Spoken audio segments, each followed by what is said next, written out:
Welcome to Narrowboat at James Bill. Hope you're well, thanks for joining me. Well, it is Tuesday afternoon, it's after work, and I'm going to move the boat a little bit so I get a little bit more solar than what I've been having, and what I've been having is zero. So a little bit of charge from the engine will do all the world of good.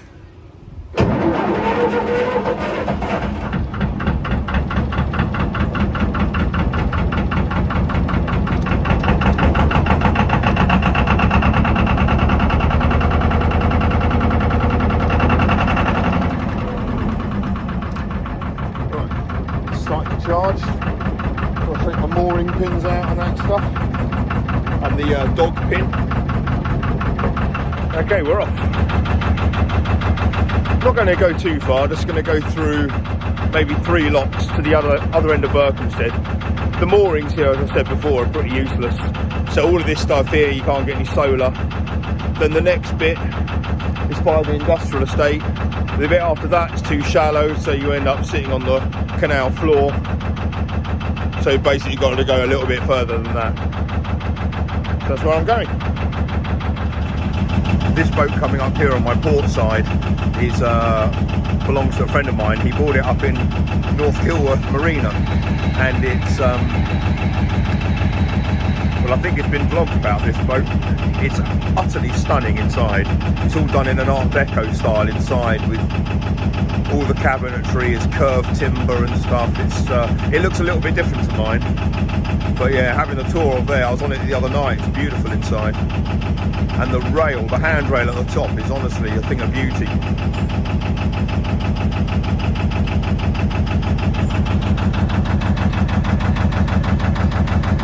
Right, don't have to go very far until we hit a lock. Here's my first one of the day. This pound, the next one I'm about to go into, is really, really shallow. The water level is really low there. That's kind of where it should be, and that's where it is. Blimey. There's a lot of water pissing out that gate. I don't really know what to do. A guy's just come down and said the pound's too shallow for a boat to come through. They're going to need to release some more water from higher up to fill that pound. And obviously if that lock here were to fill, then that pound would drain even more. So I think I'm going to leave this now and see if I can turn the boat about here. There's no boats around. I reckon I might be able to squeeze it around here. So that's going to be my plan, and then moor up further down past the boat pub. So go down some locks that way, kind of towards out of town.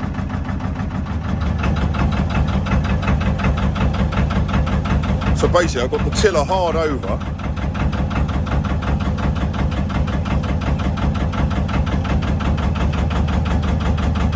Just very much hoping this works. And I'm also hoping it doesn't knock my camera off the tripod again.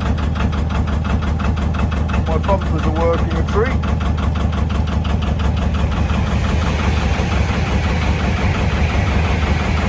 Well, I might need to give this a push. I think this class is cheating if you're standing on the land moving your boat. But it worked because I started to ground. Well, I did ground, so it wasn't spinning any further. Right. Plan B.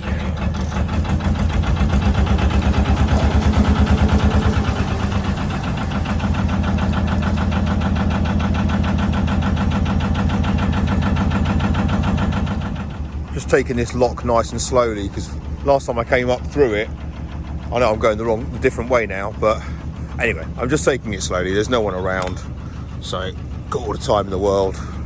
My plans have changed. I'm now going down through 2 more locks, and then see if I can moor up somewhere after the after lock 55, which is just after the Rising Sun pub, opposite the Bull pub, but maybe just before the old Mill pub, somewhere around there, near a pub.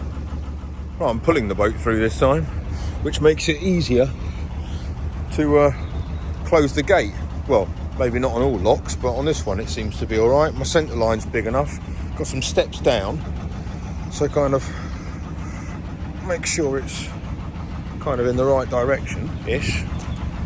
Make sure I've got my centre line, plenty of give on it, and then close the gate. Got my foot on the centre line.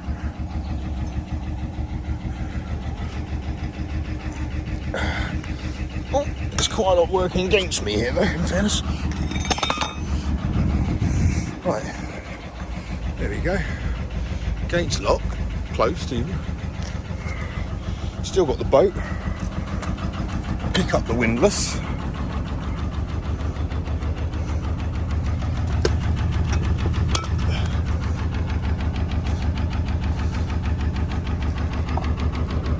Right.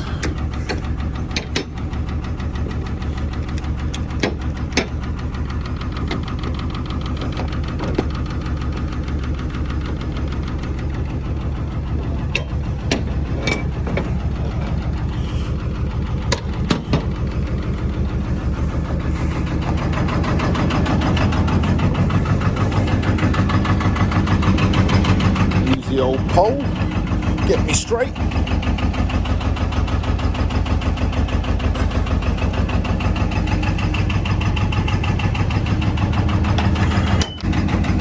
Right, back to where I was.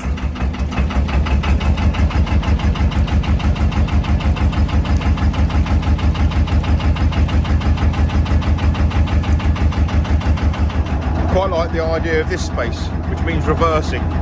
But I'm going to give this one a go. Quite a bit of solar here. Well, I haven't been here long, but in fairness, I'm still mooring up.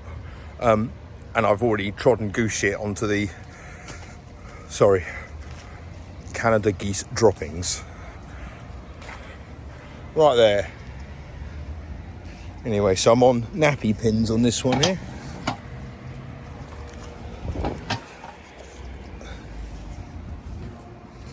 Oh, I need one for the front.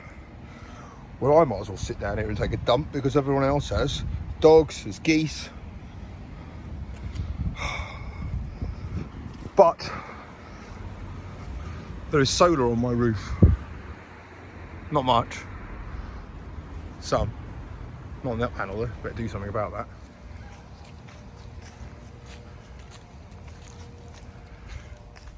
Right, the fire's lit. I can now go and get my car. The annoying thing is I parked my car at the other end of town thinking I was going to head up that way, so it's kind of a bit of a schlap now. I've got to get myself some bits to eat for dinner before I get back to the boat as well. Right, see you in a bit.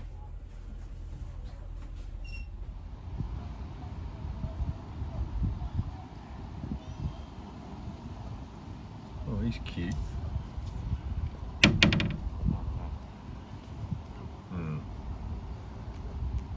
You less so. Why do you have to do your business right here?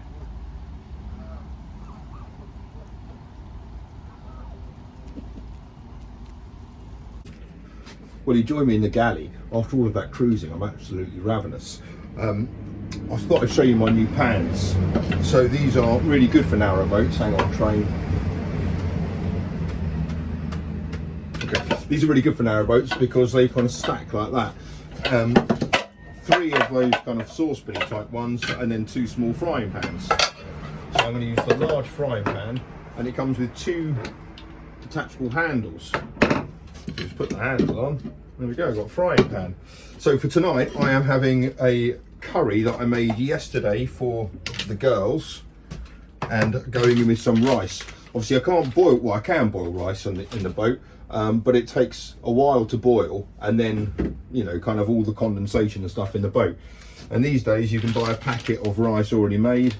So, because this is a curry, I'm using pilau rice. And even though these are kind of designed for microwaves, you can just kind of cook it and heat it up in any way, really. Not on a pan or anything. So that's what I'm having. So I cook the curry first and then put that on top of it. Should be all right.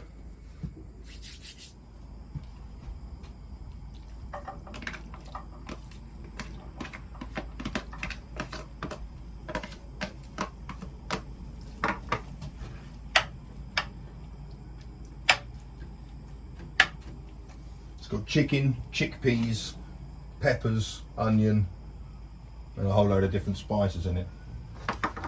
It's alright. It'll be better now because I cooked it yesterday.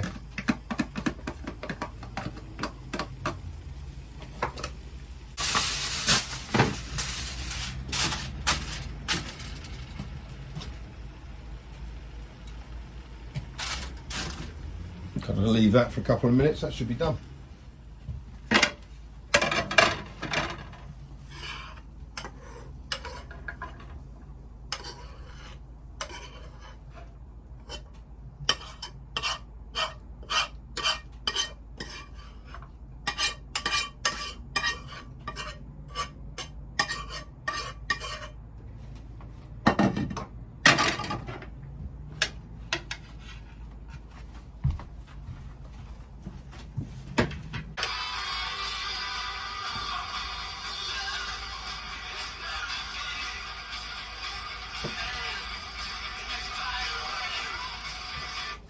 This is Outlaws, which is a new BBC programme with from Stephen Merchant, and it's got Christopher Walken in it, so like proper.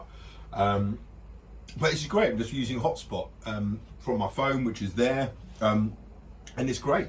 Kind of got loads of signal, so I don't have my comms mast up, which is great because it means I can get under bridges and planes don't have to be diverted, and I can enjoy full internet. So yeah, this is good. I'm going to get myself a couple of 12-volt TVs, one for there and one for the bedroom, but pretty much just for the kids. If it's down to me, I'm more than happy with this, if I'm honest, but they wouldn't be. They need a TV for it to look and feel like a home. But this is great.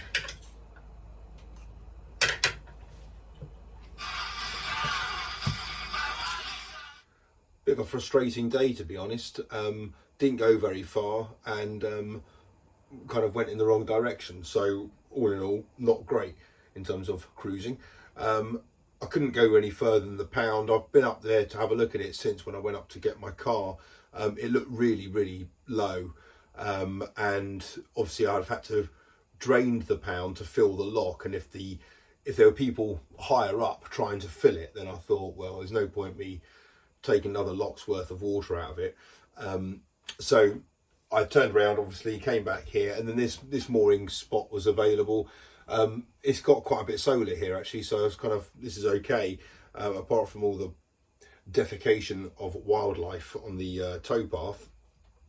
It's actually quite a good spot. I could have gone a bit further, but I'd have had to gone down kind of 2 more locks, and I haven't really done a recce down there, so I don't know if there's any moorings available. There are moorings down there, but and then after that I've had to go through the old mill, and it's just a bit too far. So I thought, well, sorry, I'll stay here tonight. I've also got the kids on board on Thursday night, just the twins, so that would be quite, you know, it's near the park, so it'd be good for them. There's literally a park kind of a few yards away down there. Obviously it's really loud by the trains, but I'm only going to sleep on it for one night. So yeah, it is what it is. Nice and toasty on board. Obviously got the fire on. I'm using these coffee logs, which, well, they're fine. They don't seem to be any better or any worse than kind of those other logs like this you can get.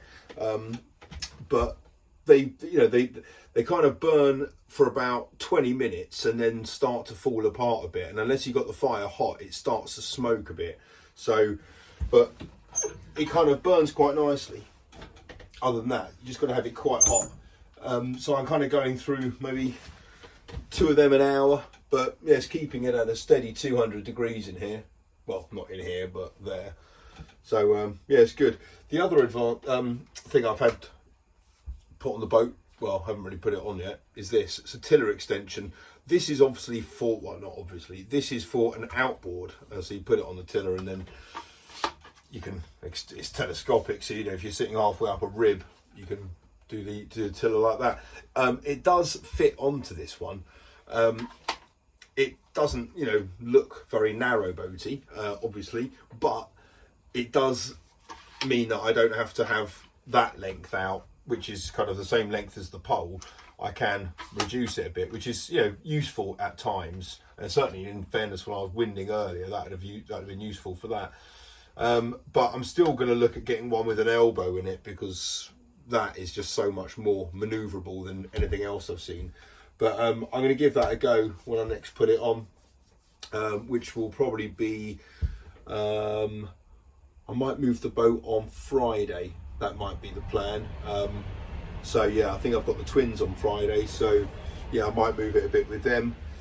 And then kind of take it out of Berkhamsted. I'll have a look and see what that looks like. Otherwise I can turn around and go back through that way. I really just want to do a nice long stretch all the way through Berkhamsted, as opposed to the kind of the stoppy-starty bit that I've done so far. I've had loads of people ask me about members videos and how to access them, what's it all about. Firstly, all the build stuff, which granted isn't happening at the moment. Basically, I've run out of money. I get paid in a couple of days' time, so then I can buy some flooring, curtains and other bits and pieces. So you haven't missed anything. I haven't done anything. Yeah, so members videos at the moment, basically I'm just kind of doing like a narrowboat diary, really. Most of it is on the boat, but it's just my kind of goings on. So I mean, in fairness, you have to be a bit of a super fan to want to watch it. Hence the fact there ain't many of these people requesting information about it. But if you do want to find out, basically I don't think you can watch it on the TV. You can only see it on your app or on the actual kind of YouTube website. And I think there's a join button. Well, there's a join button. You hit that. Basically it's 99p a month. If you want to give more, you can, but you don't get any more. At the moment it's a video a day pretty much. Some of them ranging from, well, as I said, depends how much of a super fan you are. Some of them, well, for a lot of you, be absolutely dull, as you can imagine, so don't watch it. I will be back on the boat moving it, as I said, on Friday, and I'm hoping to get it either to one end of Berkhamsted. So if the canals are filled, I'll take it back up that way. If they're not, I'll make my peace with it and I'll head out towards Hemel Hempstead. That'd be the plan. See you then. Take care. Bye bye.